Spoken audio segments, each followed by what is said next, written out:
Next topic is constructor and destructor in the derived class.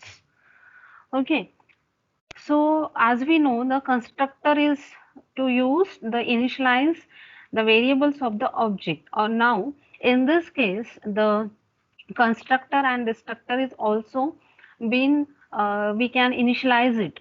Okay, so a derived class constructor is a constructor calls the constructor for its base class first to initialize its base class members.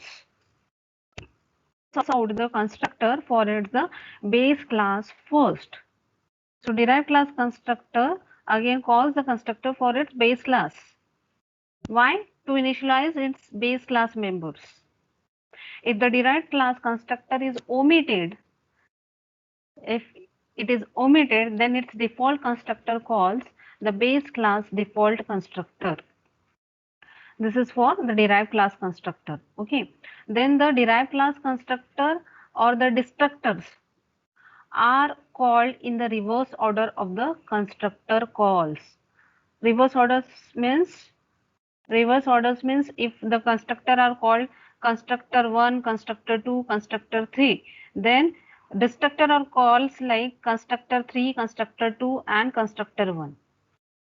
Okay, so likewise the sequence is happened for the constructor and the destructor of the derived class. So we are calling out the orders in which constructor and destructor in the inheritance. Suppose we have the class A, class B and class C. Now class A is the base class which is accessed by the class B. Class B is accessed by the class C. Now in this case, the order of constructor call will be firstly the class A constructor is called, then secondly class B constructor is called, then class C constructor is called. So here I mistaken write A again, so it needs to be a constructor C. Okay, class constructor C has to be called. Okay, so how the order of this? So initially it will call the constructor of the base class. Okay, initially to initialize the member variables of the base class.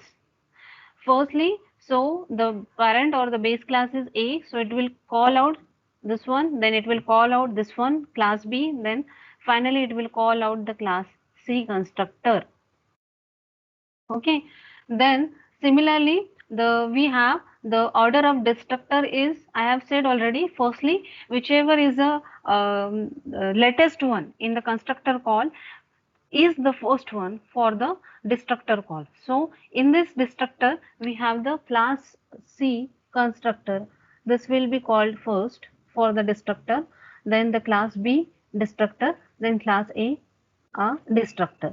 So this is the calling sequence of your execution part. Okay, for the order of following the constructor and the destructor. Right now this is the one example. Class parent, then we have a constructor call for parent. As you know the constructor, how to write a constructor with the name of the class name and the parenthesis. If it is a default constructor, if it is a parameter call constructor, then it has to pass the parameter. Okay, so right now it is empty, that means it is a default constructor. So you have written in that cout parent constructor. Okay, then there is after that there is a destructor call, then parent destructor. This is that means delocation is happening here for the initialization. Again we are deinitializing the memory. Similarly, then next is a class child is there. Then the here it is inherited the base class parent. Okay, so child is a derived class and it is getting properties of the base class, that is a parent. Now constructor of this child class, this is a derived class, so constructor of child class is written here. So what is that? Cout child constructor. Similarly, after the constructor is over, we have written the destructor call. So destructor means again you have to use the tilde sign followed with the name of the constructor. This we have seen already, constructor and destructor in the first unit, right? So this is the destructor for the derived class, and we have written tilde sign child and the parenthesis opening closing cout child destructor. So this is for the derived class. Now when we are writing the execution for this classes, we write the main function and we write the object of the derived class. So what is the object of the derived class here? C is the object of the derived class child. So we have written here the C. Now that what does this statement does? Child C. It will Allocate memory and then call the constructor. yes, huh. So it will allocate the memory, okay, it will allocate the memory. Now in this case, it will allocate because the variable is not written, it will allocate the memory for the function itself, right? So what is that function? Nothing but a constructor called parent, okay. So it will just go to that parent constructor, okay. So it will go to the parent constructor and it will see out the parent constructor. It will see out statement what? Display the parent constructor. Firstly, okay, after that, next work is here. It's child itself constructor because it is a child class. So it's itself constructor call will be there. So first it will see out parent constructor, then it will see out the child constructor. Okay, as a display, right? And when it is destructor. Okay, so what will be the destructor? How the destructor will happen? Firstly, it will destruct the which one? A derived class constructor, and then it will destruct the next parent class destructor. Okay. So here first is parent constructor is the program output, then the child constructor is the next output. Okay. As I have told you, it has to jump to the first parent class constructor. Then it will go to the child class constructor. So here we have the child destructor next and next is the parent destructor. One, just look at the screen. What is the way how we have executed this program? What we have written? We have written the parent class, then we have written the Parent child class. class, right? And one more child class you can write down and execute. And namely, you have to write this and execute this program so that you can understand how actual execution takes place of the constructor calls as well as the destructor calls. So the general rule followed by the compiler, there is a general rule followed by the compiler is to how to execute this. So the virtual base class constructor in the order of inheritance firstly, then the non-virtual base class constructor in the order of inheritance, then the member object constructors. Okay, so that is if an object of one class is declared as a member of another class in the order of declaration. Finally, the derived class constructors are called. Finally, the derived class constructors are called. This is the general rule followed by the compiler of the C++. Similarly, there is a rule for which the destructors are to be executed in the reverse order. That is, the derived class destructors. Firstly, it is executed the derived class destructors. Then, next happen member objects of the destructor. If any in the reverse order of the declaration is there, then the non-virtual base class destructors in the reverse order of inheritance. Then is the next is the virtual base class destructors in the reverse order of inheritance. So this can be a possibility for the execution of the constructor and destructor calls. Okay. So likewise, it can be you have to display out if it is there is a constructor call, you have to remember the sequence. Okay. So first the parent class constructor, then the child class constructor.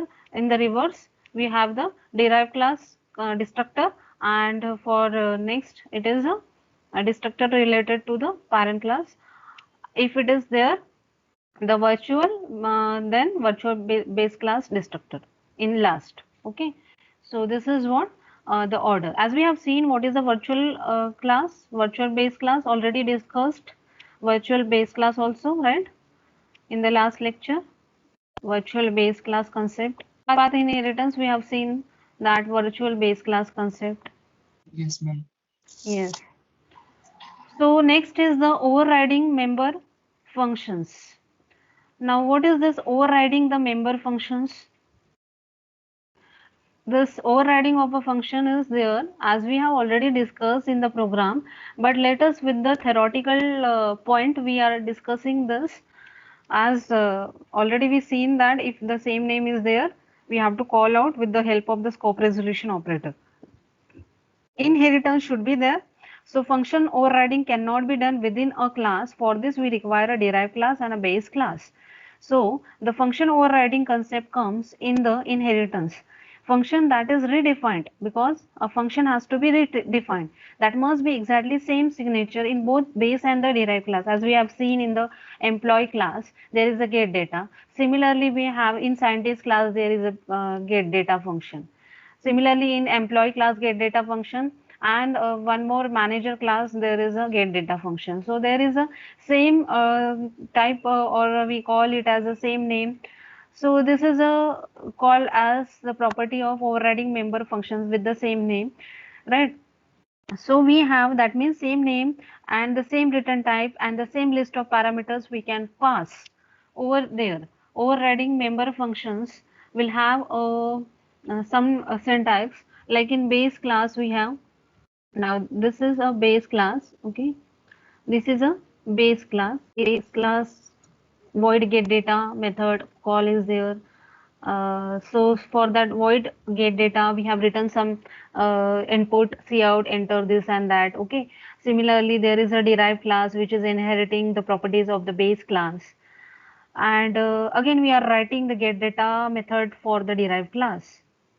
Again, we are writing the get data method for the derived class. That is with the same name. That is with the same name. So same name happens in base class and in the derived class also. This happens because we are doing with the inheritance property, we can do this. Okay, inheriting the properties of the base class as it is. That means get data as it is we can call out through the derived class. Now the problem is only this, that whenever we are having a derived class object will definitely go to the derived class method.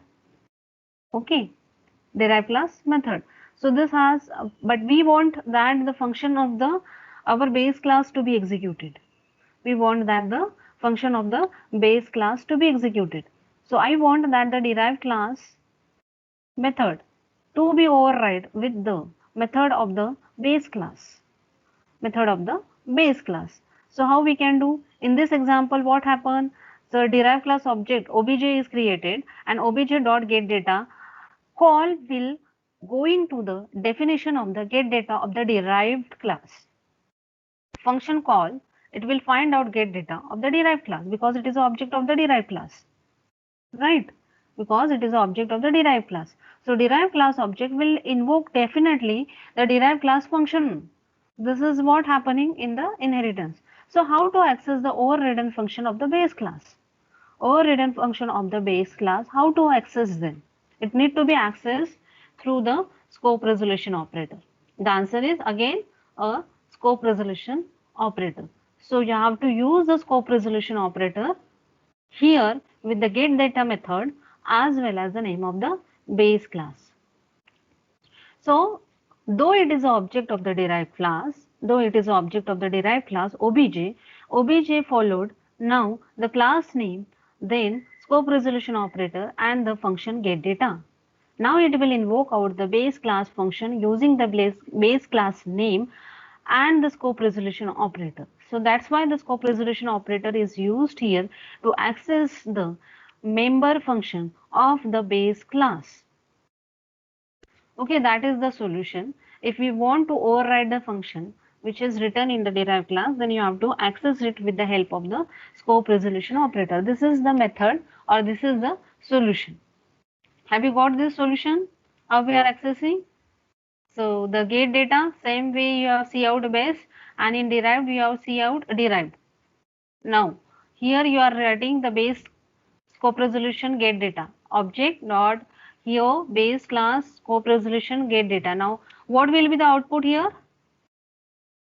The output will be the base whichever Base. written here, Base. and after that obj dot get data. What will be the output? Derived.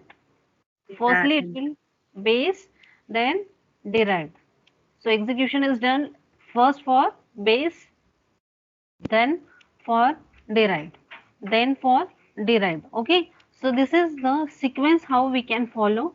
Similarly, another method or another solution to get this is, instead of in main method, we can invoke this inside the derived class method itself.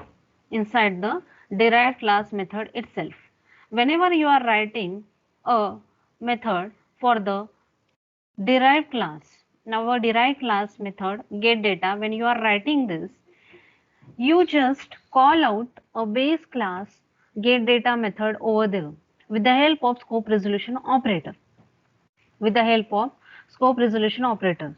So already we discussed this in our program, which we have done for the multi-level inheritance as well as multiple inheritance. Multi-level inheritance, multiple inheritance, we already discussed this in detail. Okay, so in that we have seen that get data for the employee is here scope resolution, with the help of scope resolution we have accessed that. Similarly, we have used the student get data there with the help of scope resolution operator. We have entered that right in the get data method of the derived class, because they were the derived class, and for that derived class they can have the accessibility for the that particular member function of the base class. So they can access through the only scope resolution operator, through the scope resolution operator. So as much as base classes you can have, only you have to specify that which base class and which method with the help of the scope resolution operator. Okay, so invoking the base class function from the derived class function using the base class name and the scope resolution operator. So one way is that you can use in the main method, and another method is that, second method is that you can use through the derived class method. So derived class method you can call out, and when you are calling, the control passes to the method of the base class. So base class method is here get data, and it will access or it will answer that enter whatever the task you have written. You can just go out and fill up that task, and then cursor will come out again to the next line of the derived class get data. Okay, likewise now the object will call out the get data of derived class in this case, but this get data in turns again access the get data of the another class, that is a base class get data. It has to jump to the memory location where the get data is written for the of the base class. Okay, so control passes to this get data again. It when it comes to the ending closing cursor, it will come back to the get data of this, and it will execute this task and come out from this when it is closing this. Again for the after that it will come out here, and when it is find out the return 0, it will just close out the main function, and you will get the output after the execution. Once the compilation process is over, you have to go through the execution process. Okay, so that is the task. So we have the public, private and protected inheritance. We have a base class specifiers, and we have a public inheritance, protected inheritance and private inheritance.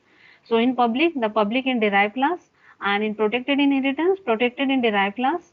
Which one? Base class specifier if you have written as public then, and in private also it remains private in derived class, though it is a public, it becomes private in derived class.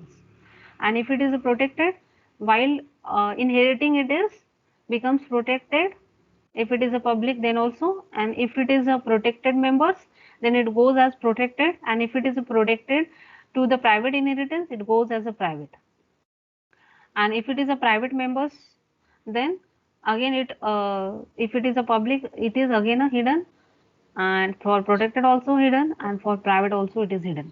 So this is a chart for the inheritance for the public, protected and private, and these are the specifiers for the members.